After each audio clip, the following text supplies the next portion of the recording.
Welcome to Season 2, Episode 38 of Comic Book Nation, the official podcast of Comicbook.com. I am your host, Kofi Outlaw, and with me today, I got a new team. Well, we just have some people fill it in. Matt Aguilar is usually here, but he is taking a much-needed day off, so I had to bring in some top-notch replacements. We have Mr. Connor Casey back with us. Yes, it's true. I have taken over as the new co-host for the show. I will not be giving up the I mean, you're here talking about damn wrestling stuff like more and more often enough. It's pretty much going that way. So exactly. Welcome back. We kept your chair warm. Producer Jim Viscardi is also here with us. Hello. And you guys haven't met her yet, but we have her with us today. One of our all-around just great ladies on the team, Nicole Drum, is here. Hello, everyone. And yeah, man, we brought Nicole on because you also are one of people don't get to see. Like, we have this like real kick-ass elite like DC team that people don't get to see. You guys like only come out at night, a lot of you, like, and so like because we're Batman. Yeah, you guys are like superheroes. You like flood the city at night and keep this site going. Yeah, so we don't get to talk to you guys as much. A lot of you are remote.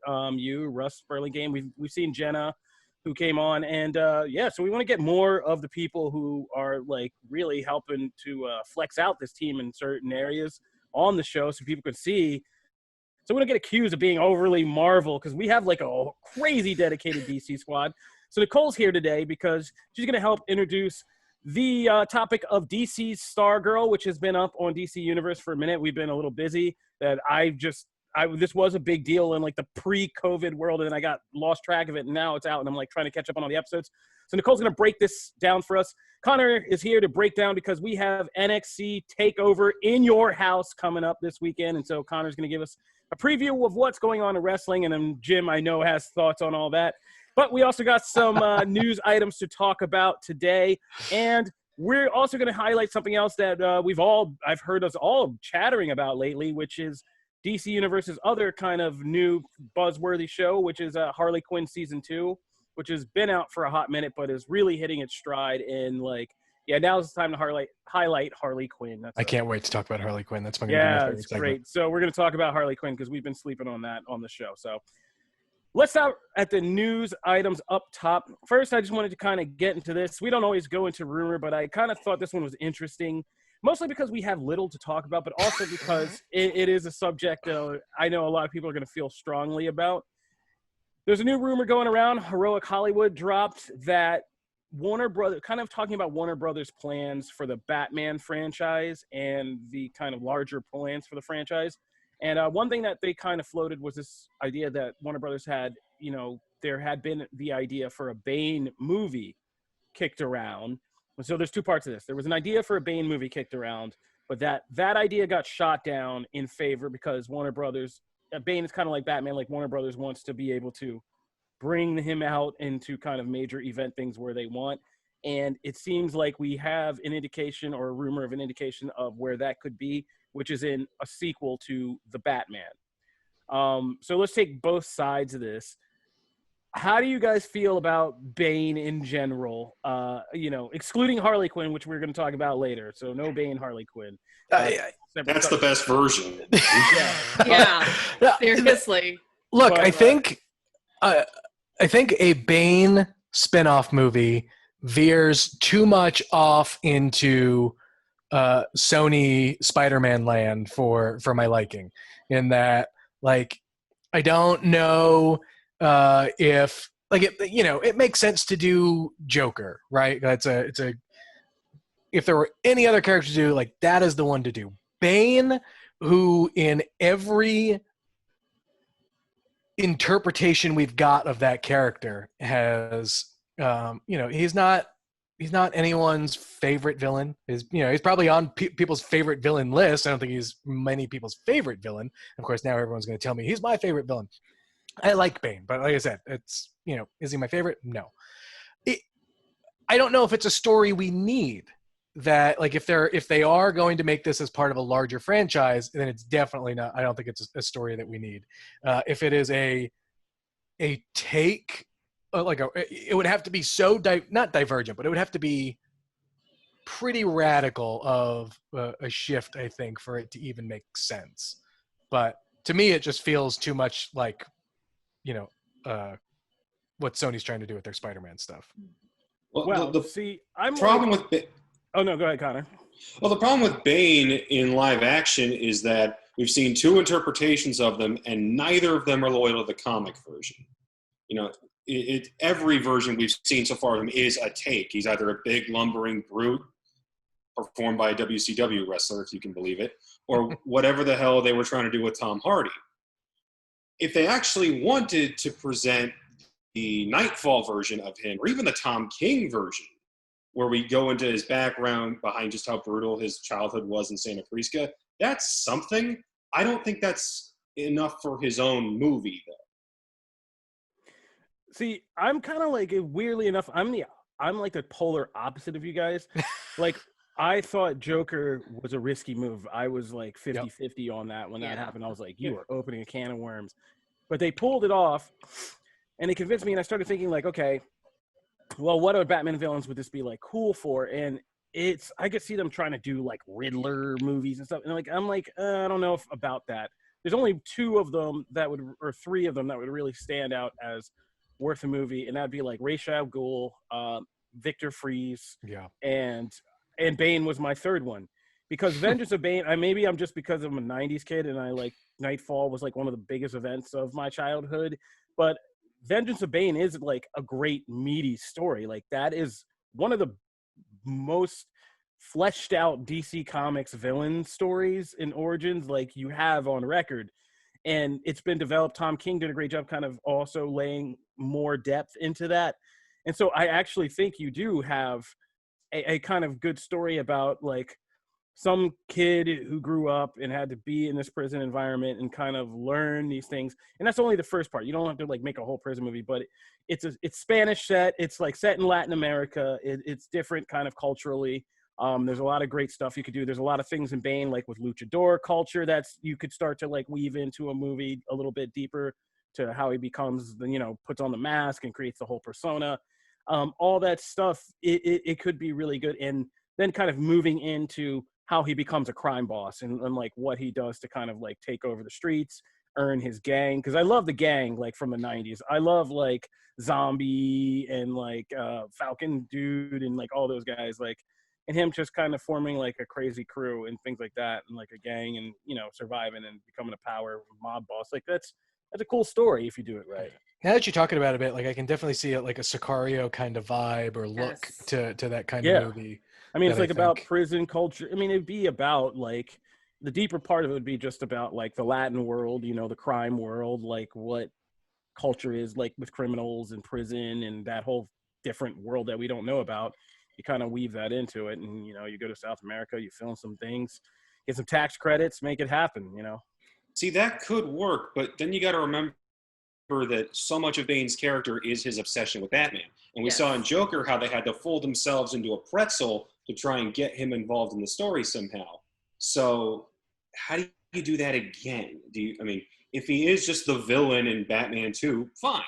But if it's his own movie, how does it not end with him being like, oh, hey, there's this Bat guy in Gotham. I got a real hard on for him. Like, that's... you kind of... I don't want to do a screenwriter's job for them because, lazy and not getting paid for it. But, like, you kind of just deal... I would do it just, like, as the themes of not having the movie be about Batman, have it be about this guy who's obsessed with going from this place of weakness and vulnerability and being alone to kind of having a power in his own family around him in the form of a gang, like that. And at the end, you kind of just present, now that he's kind of like on his ego high that he is the man, you're like, well, there is this other dude out there who's actually like no criminal can stand up to, and he's just like, oh, and then you're like, that's your kind of setup for that. But Nicole, that brings us to the we're gonna get Nicole thoughts, and Nicole, you can transition us into the next subject. Is would you rather see this, or is the Batman sequel, a Bane appearance, even a better option to you? I think the way you've kind of laid out the idea of your concept of how a Bane movie would work, I would watch that. I would absolutely watch that, but I would want to see that not as Bane. So I think that giving Bane his own movie, again, he's not someone's going to say he's their favorite villain, but he's not like the top villain that I think should theoretically have his own movie. And I do think it'd be hard to fold him into the larger Batman story, because you want that connection. People are going to come out because of Batman in addition to him being Bane. But that said, as a villain in a sequel to the Batman, I would be willing to check that out, because he does have, he makes for an interesting counterpoint to Batman, because Batman is, unbeatable and no one can really stand up to him. And then there's Bane. And, we've seen Bane. Bane breaks Batman's back. So I feel like as a villain in a movie with Batman, he's much better suited to that than being on his own.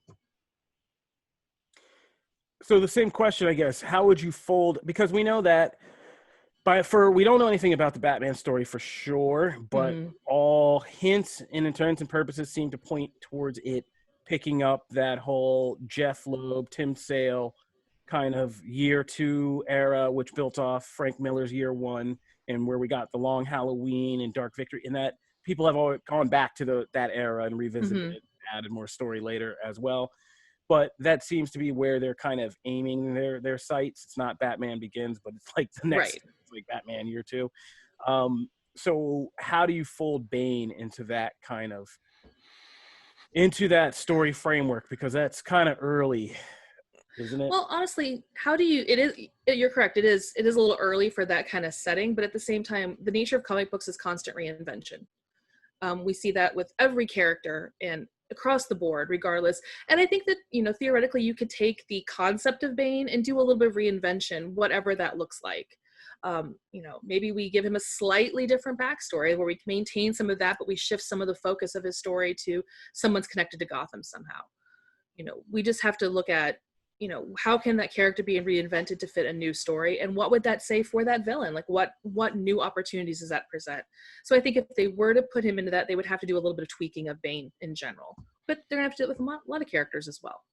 I don't know. I still think it would be too early, even in a Batman 2, which is theoretically a movie we may not see for 10 years. Right. But if ever. Yeah, if ever. They'll never stop making Batman movies, but we'll see. I don't know.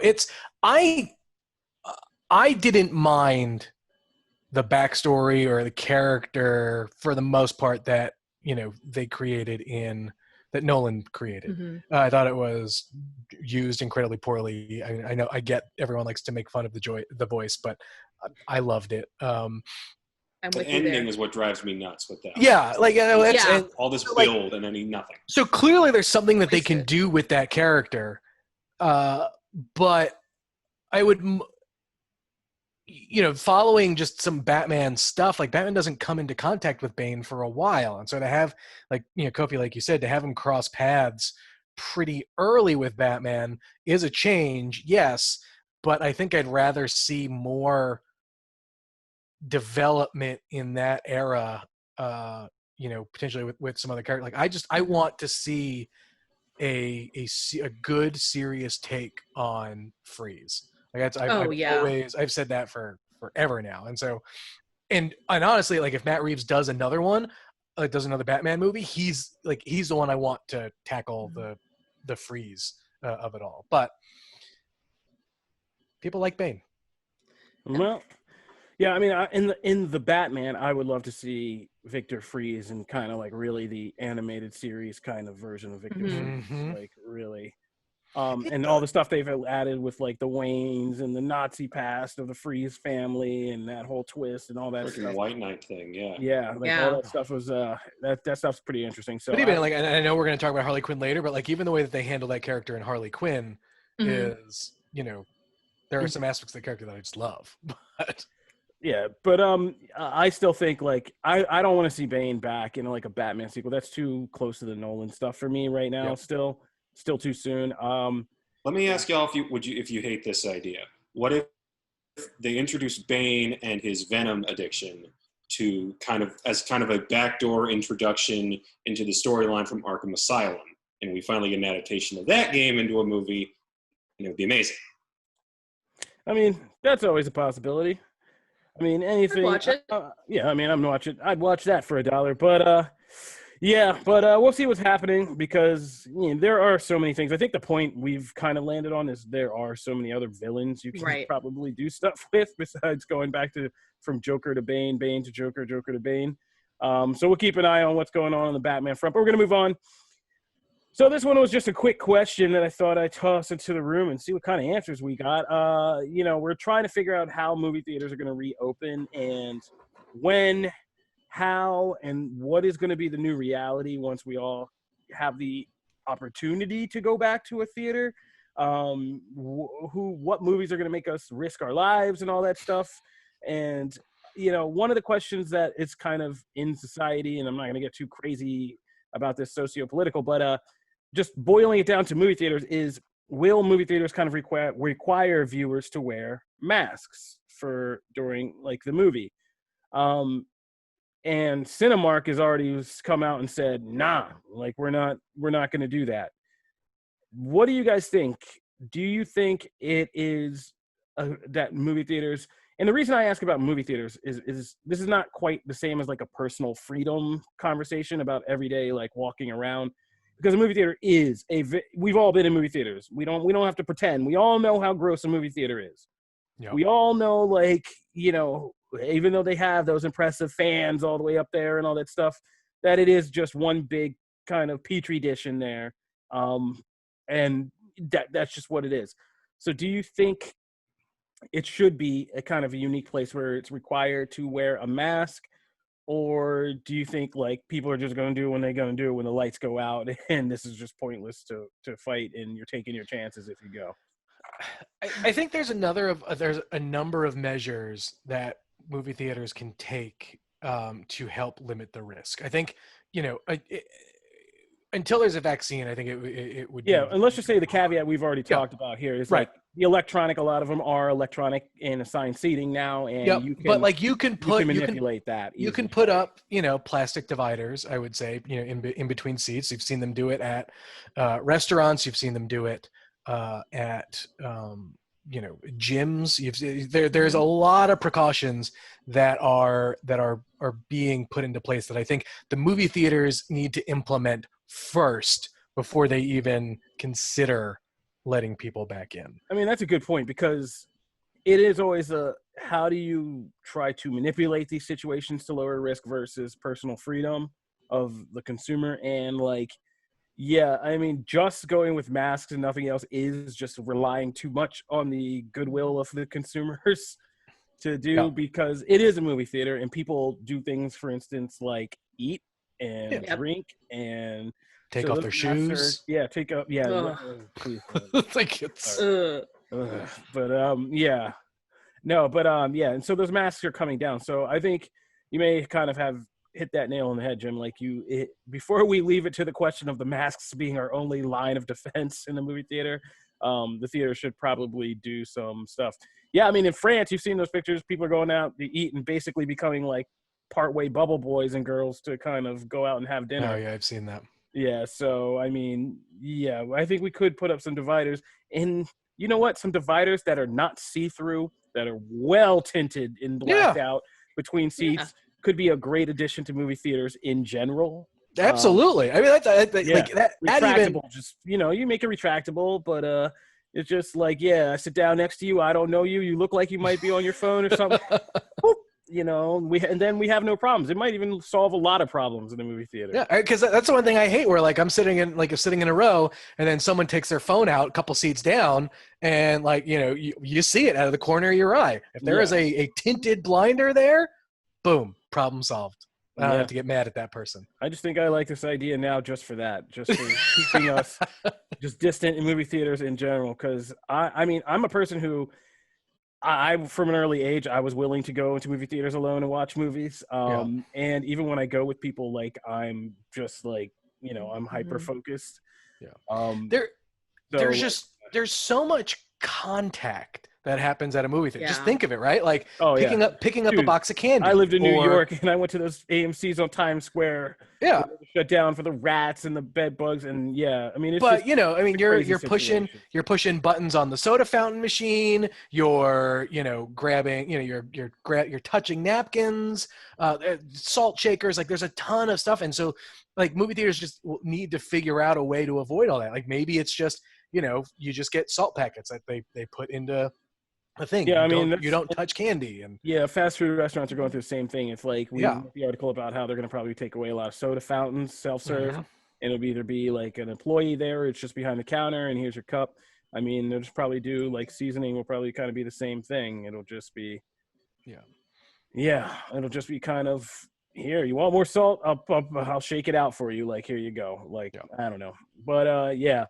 So I think we can put this one to bed. I think we just solved a social problem. Like movie theater gross to begin with, like, and we didn't want to see everybody else next to us. So theater chains are going to have to invest in a little bit more of that booth seating. We should all go back to the '70s and get those crazy retro chairs, like the big bubble chairs. I want to see Yes! I want to see drive-ins make a comeback, man. Yeah. I would that's love what- that. dude, my How wife's cool. hometown has still had her drive-in, and we went to those like very early on, and we were both just looking at each other like.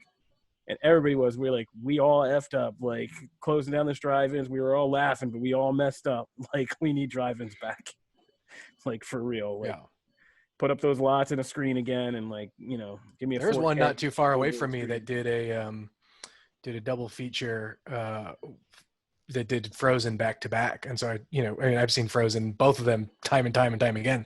Took my kid to it. She had a blast. Like driving's a lot of fun. Yeah, she had a lot of fun with it. So I was like, it was a double feature. It was Vin Diesel's Triple X and Dana Carvey, the Master of Disguise or whatever. Oh, I'm sorry. Wow, that's a choice. Yeah, it was That me is and a my wife choice. on one of our. It was like a very early date of ours, and we were really there for Triple X, which was the second one. But we were still all riding the high of the Fast and Furious at that point, and we thought Vin Diesel could do no wrong. Boy. What a different world that was. All right, so moving right along, we solved that problem with movie theaters, so we're going to jump into talking about Star Trek real quick because, Rich says we need an ad break, so we got to pay people. So we're going to take a quick break, and when we get back, we're going to talk about Star Trek, and then we're going to deep dive into Stargirl, Harley Quinn, and NXT TakeOver. All right, so we paid some bills. We're back. William Shatner has said he's willing to return to Star Trek as Captain Kirk, reversing the bold statement made by William Shatner back in March, saying Captain Kirk was, and I quote, pretty played out at this point, and kind of indicating he won't come back. Man, what a difference isolation makes, right? Like, quarantine changes everybody's mind about the world. Now coming back to Kirk, not so bad. So he said he's willing to come back, but he does have conditions. So let's just go over what Shatner said. He basically said, he would come back if they wrote it and made it reasonable. I'd love to revive Captain Kirk. I wouldn't. He wouldn't do a whole series. He's not doing that Picard action. Like he's not coming back for Star Trek Kirk in any kind of way. If the role was written properly and it wasn't a cameo or gratuitous, just being there to show my face, I wouldn't do that. So he doesn't want to do a whole series. But he doesn't want to do just a kind of gratuitous cameo. So basically what he wants to do is, to translate William Shatner, is basically he's saying, I would do something more like Generations again, right? Like where he had a featured part in Star Trek Generations in that storyline, but he didn't have to carry the whole weight himself. It was still a next-gen movie, but he had a big part in it. And so we were kind of like just thinking about what kind of cool ways. And the cool thing is about this is, both Star Trek shows that are out now, Picard and Discovery, have both kind of invented ways that could explain how James T. Kirk is still kicking around or could show up again. Picard could have him in a flashback because they met and had this bonding experience in Generations before Kirk died in that movie. People are becoming androids in Picard and surviving. There's all that and kind of getting reborn as since. Discovery is a time-traveling ship and can go kind of anywhere and could run into James T. Kirk in his elder years and, kind of play with the Generations continuity like that. But I thought like the most fun thing for me, and I do want to see William Shatner back in Star Trek, because Star Trek is having a resurgence. And like, how do you do this without William Shatner at all? You don't. Would be so Star Trek. They announced a couple months ago the third series that's coming to CBS Interactive, that excellent streaming service, is Star Trek: Strange New Worlds, which is basically a spinoff of Discovery, and follows the crew of the USS Enterprise under Captain Pike. And that crew that existed before James T. Kirk took over for Pike in the original series. And that's how the original series of Star Trek began, with Kirk taking command of the Enterprise, Spock having a problem with it, and everybody, because they loved Pike, and we went from there. So this new show will be kind of recounting the adventures of Captain Pike and a younger Spock and Number One, and eventually, I'm sure, Uhura and all those people that we know. And so, like, how do you kind of fit Kirk into that? I would love to see that show framed almost like How I Met Your Mother style. It's like somebody telling the stories of Captain Pike and stuff, and just have these intros that were like William Shatner's Captain Kirk. Like if he's just in a bar or something, like just talking to friends about like who Captain Pike was and like why he was so special in his life and meant something, and telling stories of the Enterprise before his time. He'd be a great kind of intro narrator to each of the episodes, like just kind of talking, and then you kind of obviously flash back to the cast and stuff. And that was just one cool way. Where would you guys put William Shatner back into Star Trek? I want to hear your thoughts. Who wants to go first? I don't hate the narrator idea, because I think that could be fun. But I'm probably that person who's in the rare minority who is perfectly content with Shatner's Kirk not coming back. That's just me. So for me, it would have to be something where, the How I Met Your Mother style, which I think would be fun. Nicole, I'm actually with you on this. I think I'm not alone. I've really stacked this deck against this guy. I have done a great job. See, here's the thing. You know how in Picard, everyone's looking at Patrick Stewart like, God, he looks so old. How is he getting around to do anything? Shatner's got 10 years on him. Yep. So what are we doing with that guy? But I love Picard, and But the point of that show is that Picard just had to chill and talk. That's all he had. Rolling around like he does in Logan. He's just sitting around going, I'm so old. He dropped gems of wisdom. That's what he did, and that's that's why we love Jean-Luc. Yeah, but that's the thing, right? Like, right. You expect that from Jean-Luc Picard, and that's why Picard works. Like Picard was just it was smarter for all intents and purposes. Like just as a character and as a captain.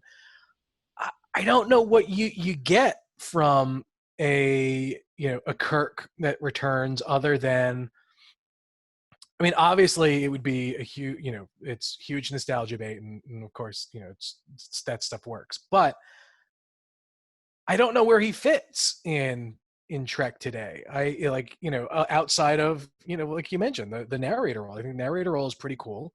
I mean, would it be great for him to come back as in a cameo of some sort? Yeah, fine. But I think that probably works more or better in a film than it does anywhere else. I don't think you have him come back for. I could see him doing a multi-episode arc, like an arc. In yeah. One of those. Like I could see Discovery time travels to something, and they have like a 2 tops 3 episode arc where they're with Kirk or something like that. You know what I mean? I just want to know what kind of money is being left on the table to not try and not get like a Picard, Kirk, even Pike or just something, just like all of them together. It would just be nuts. Yeah. That money is just. We already got just think about it, and it's like. Oh. No, go ahead. I'm sorry, Connor. What's up? So you're fine. The thing is, we already got the old generation like giving the hat tip to the new generation with Leonard Nimoy showing up in 09 and Into Darkness. Like, we've already done this. All we're doing is just retreading what we've already retreaded if we're still bringing these guys back. Well, I mean, we also had literally a movie called Generations that was a passing of the torch movie from. And that movie's how old? Very, very old. Like, very old. I have to look up the exact date. Man, I thought I'd have a lot more enthusiasm for this idea on this. That's obviously stacked deck. So we're going to move on. The reason, and my thing about the narrator, I'll just say the caveat is I don't want to see James Kirk return for like any kind of serious dramatic arc unless it's something like they did at Picard with like Riker and Deanna Troi, because that, I mean, they did some real serious stuff with those two characters, and yeah, and if you could get that out of Shatner, great. But I would have him back to play in like the winking humor and fun, because that's what people really want and have been complaining about Star Trek, is you want the fun back and you want the kind of campiness back. So that's why the narrator thing of just using his weird cadence and delivery and to kind of introduce episodes and capture that nostalgic feel, that's harmless. So I don't want him to come and do anything serious. I just want to make that clear. All right. Would you be okay with an alternate universe, Kirk, if that's how they bring him in? I mean, yeah, like I said, Discovery does all that stuff. Right. Discovery's blown the doors off. It can do time travel. There's an entire evil universe. Evil Kirk from the if they brought him from universe. From the Mirror universe, that would be the Terran universe. That would be amazing if he was just like some Grand Admiral crazy. Let him choose scenery. Like, Shatner loves that. Play to his strengths. All right, so let's move on into our deep dive today, and we're going to hit DC Universe on a double front. We're going to talk about Stargirl and Harley Quinn Season 2. Nicole, why don't you take the floor and tell us all about Stargirl? I just finished episode 1 because, like I said, I slept on this. And I have some interesting feelings about this. This is the most interesting production DC Universe has done so far, in my opinion. And all I can say is my initial opinion is it's like in episode 1, at least, it's just like a weird baby between the Titans DC Universe Doom Patrol feel and the CW stuff. It's kind of like somewhere an amalgamation of both, which makes for an interesting experience. But Nicole, you're one of our DC experts. Break this down for us. Well, that's an interesting perspective you have on kind of the amalgam of the two.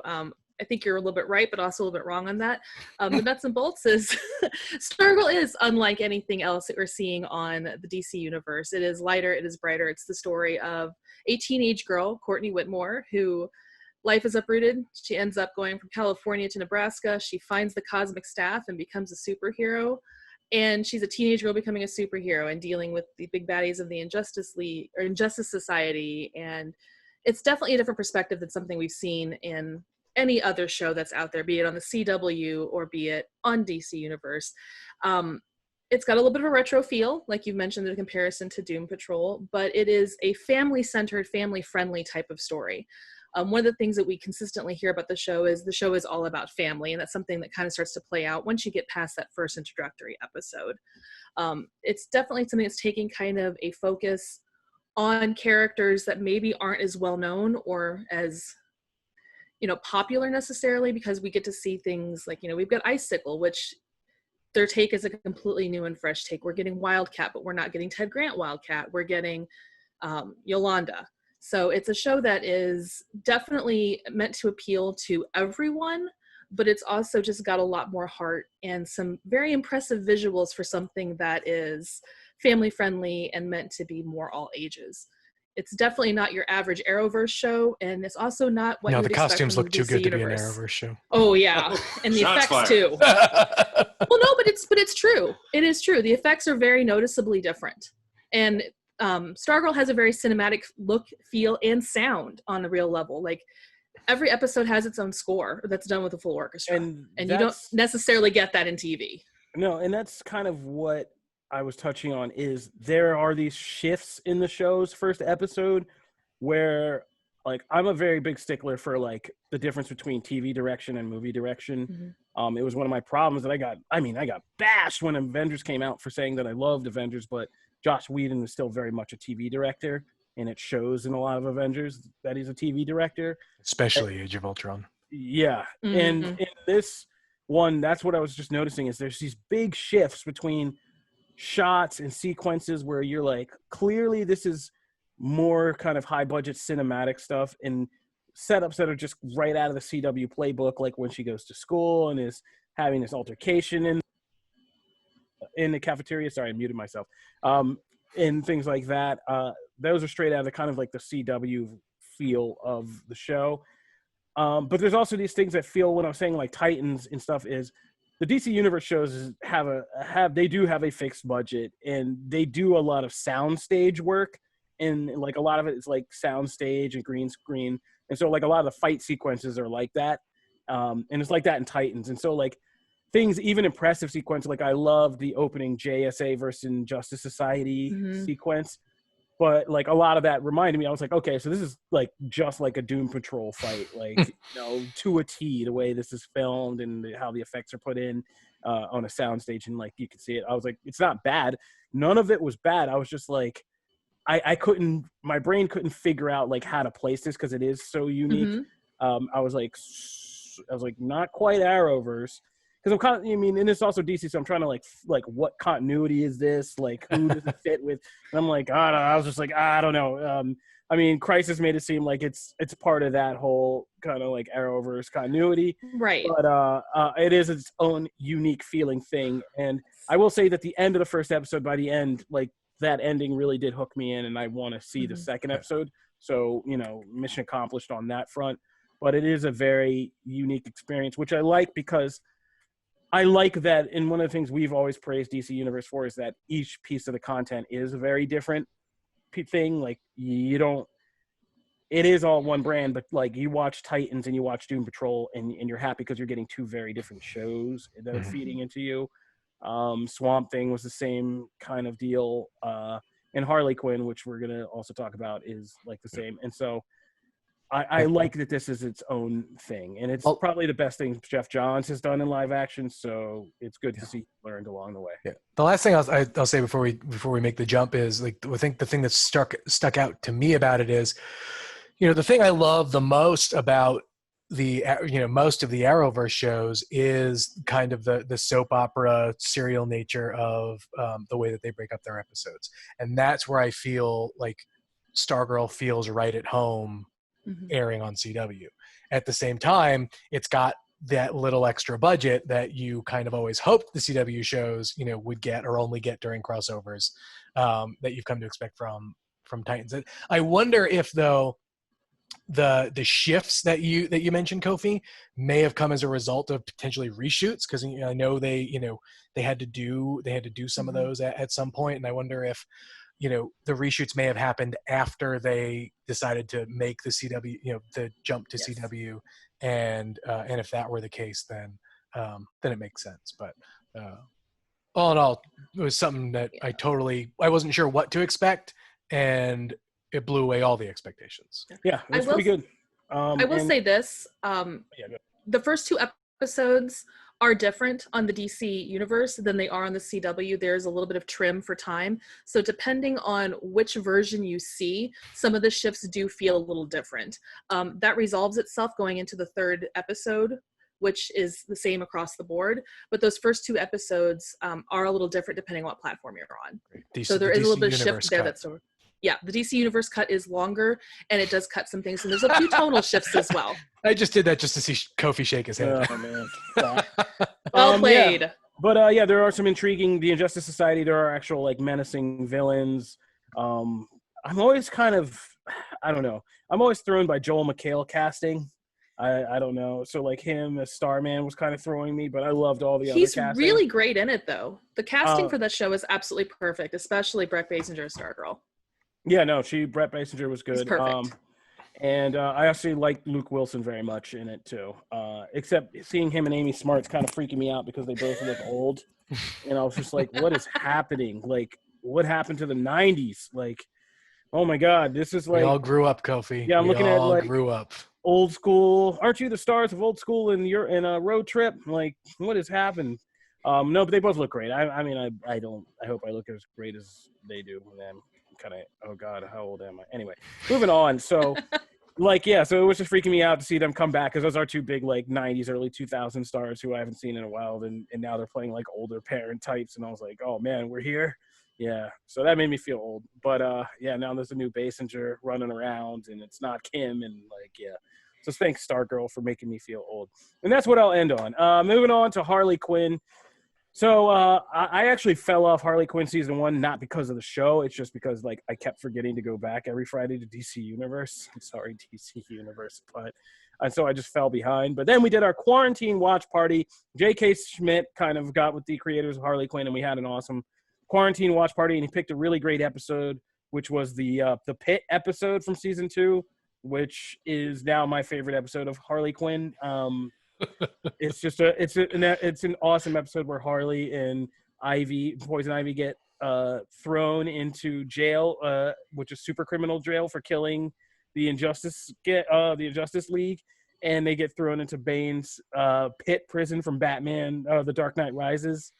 And it's a whole thing about how they have to escape from this pit, and it was hilarious. Right. But it's not like a deep dark pit. It is a pit where everyone is working on bettering themselves. Yeah, it's like Bane's motivational camp. Like it's like Bane's it's like group running this therapy weird pit. motivational camp / prison in the pit, and and they do they have a talent show, they do stand up, and they like work on yourself, and it's and rehab. the show's hilarious. I mean, the show's version of DC Comics characters is just skewed. And if you don't know, Harley Quinn is a very much an adult cartoon. It is totally rated R. Do not let your kids watch this. Yeah, do not let your kids watch this. Made that mistake.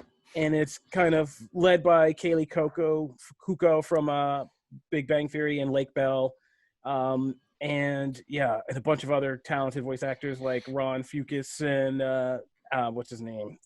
Ron Funches as King Shark is the best character. I'm just I Jason love Agree. Jason Alexander, but as the old man. No, I'm thinking of Alan Tudyk. Oh, Alan Tudyk. Yes. Like a Joker and Clayface, and even JB Smoove is like Ivy's plant, like living plant, like Little Shop of Horrors guys. But like Tony Hale as Dr. Psycho and that's the other big one, Dr. Psycho. Tony Hale is amazing. He's so great at that. Yeah, and I keep forgetting it's him because the things he just says as Dr. Psycho are so crazy. so terrible. Well, Dr. Psycho's the best. So I was watching it. I was watching it in my office, and Tony Hale is screaming, and my 4-year-old daughter walks in and she goes, "Are you watching Forky? Why is he yelling?" And I was like, "No, please leave. This is not Forky." Yeah, but he's like so subdued in his when he's in things like Arrested Development and Veep, he's like the meek guy. And so this is him cut loose is hilarious. The voice cast is so great. Christopher Maloney as Jim Gordon is one of my favorites. Neurotic Jim Gordon is my favorite. Yeah. And Harley Quinn just skews DC characters and lore so perfectly. And while also telling a really good heartfelt kind of female friendship story in the Tuca and Birdie fashion between particularly Harley Quinn and Poison Ivy. And that kind of really is what forms the center, I think. So, season 1 was just kind of a very much the shock and awe, hey, look, we can curse, we can do all these crazy things, and here's some outrageous stuff, here's another outrageous thing. Season 2 really does settle into kind of finding a core in the characters and the relationships and actually building this arc between Harley Quinn and Ivy and that whole thing, which is surprisingly heartfelt and very entertaining. Heartfelt. Yeah, and so these last few episodes and it really has hit its stride in season 2.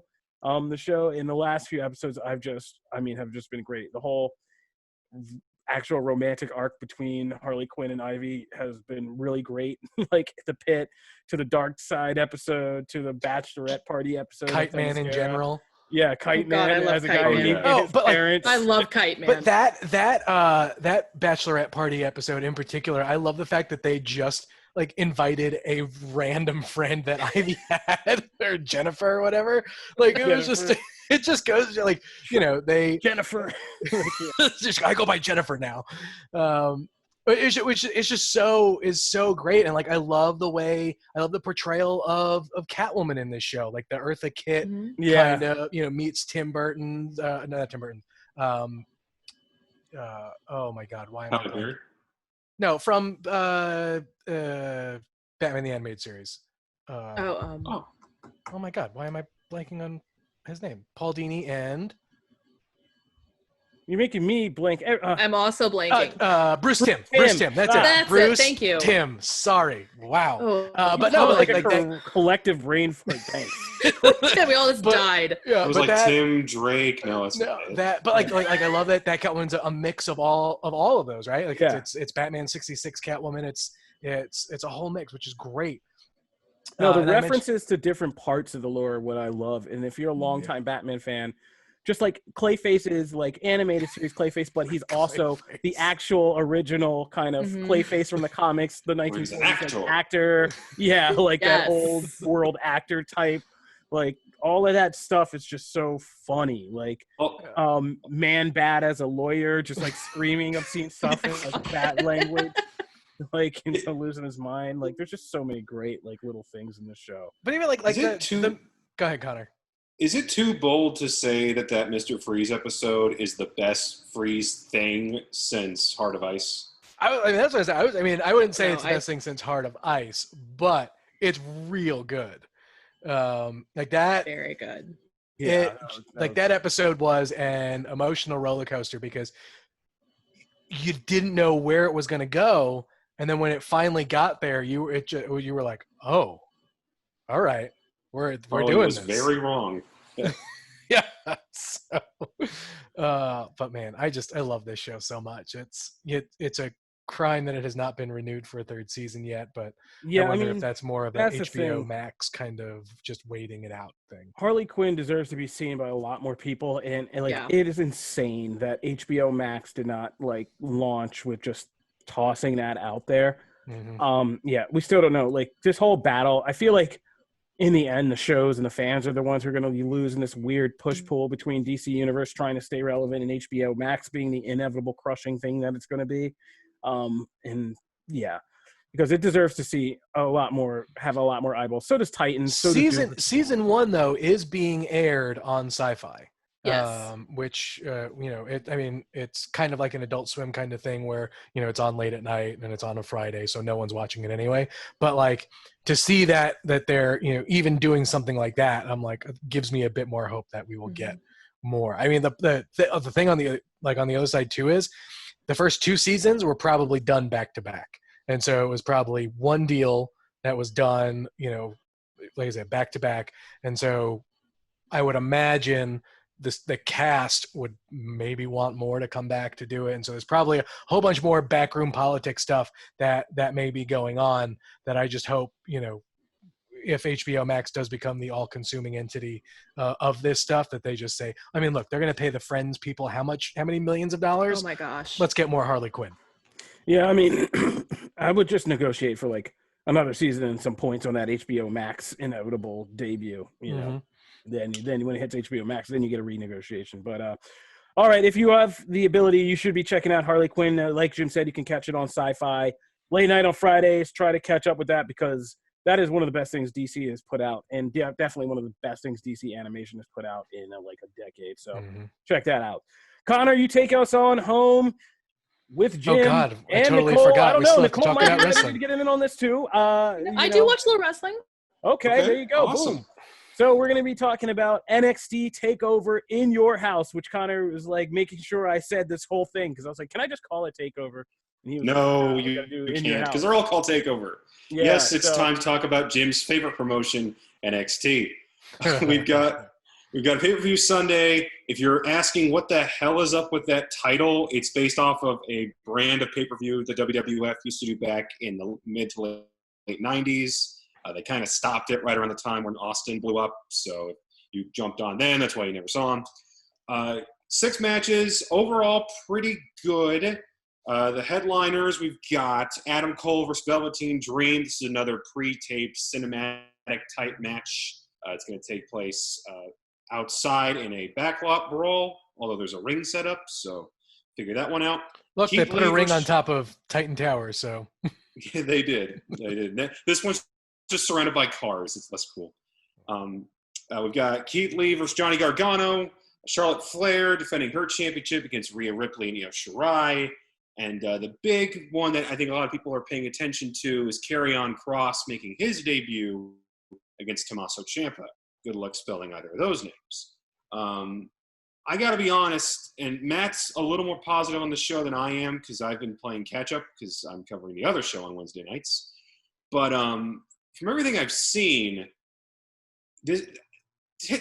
TakeOver's always good. The matches are always great. They always overperform. It always delivers. My only concern is I feel like some of the best stuff they could have put on this show, they've already done these past couple weeks. You had 2 guys fighting in a new kind of steel cage called a fight pit. It was amazing.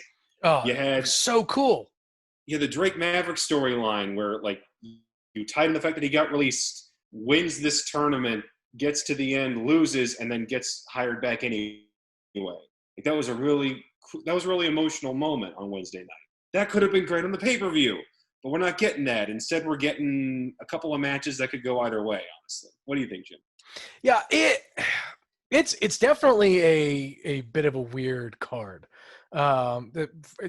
Specifically, mainly for all the reasons that you pointed out. Like, I don't know what the fallout of these storylines are for this pay-per-view. And I think the biggest problem is that we're now more than ever, I think, starting to feel the impact of the coronavirus and its effect on wrestling on across all the brands, right? Like NXT, Raw, and SmackDown.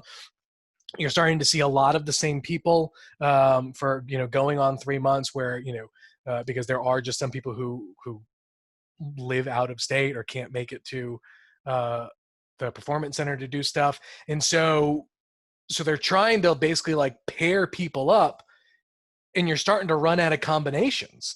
And so it's interesting, but like, yeah, like that Fight Pit thing is like had pay-per-view match written all over it. Like that's an attraction for lack of a better word. So like to only have one cinematic type thing, which both of those performers are great, and I want to see Velveteen Dream win that title. But given the cinematic matches that we've had already, I don't know how you top Money in the Bank match, or some of the other ones, right? And so it's not a knock. Stadium Stampede thing that we right, just and then saw you in had a freaking football Stampede. stadium. And so to have like a backlot brawl as your cinematic match, as your tentpole thing is, I would rather just see them go at it in the ring. Like I don't need the brawl for it all. Yeah, I don't need the special, the specialness of that. I would it's not, that's kind of where I'm at with this one. Like there's a lot of great talent involved. I don't know if I'm as invested as I should be, or they want me to be at this point. Nicole, any thoughts on NXT? I'm honestly kind of in the same place with Jim. I feel like, there's gonna be some, these are all people I want to see, but I'm not maybe as invested as they want me to be for this. Granted, we'll watch it in my house because that's what we do, but I'm there because as a fan, I'm there, I'm going to watch it, but I do feel like there's some wasted opportunities, and this is a little lackluster comparison to what it could be. And the thing is, like, they're probably going to disappoint us by having some lame as hell in your house entrance, right? Like, it's just going to be. I think that's going to win over a lot of people, though. They want to see the goofy house set. Right, but are they going to set that up, you think? I don't think they're going to do it. I got to think that set is in storage somewhere, and they could get it. Look, if they do, that's it. They got me. I'm in. Like, that's, I am a sucker for awesome entrances, and I miss them terribly. So I'm in for that. And like I said, it's going to be a great night of wrestling. Hopefully we'll get surprises. Maybe people will show up. Like I said, Velveteen Dream needs to win that belt, and I don't know. Agreed. Adam Cole is on his as long of a reign as I don't think anyone expected at this point.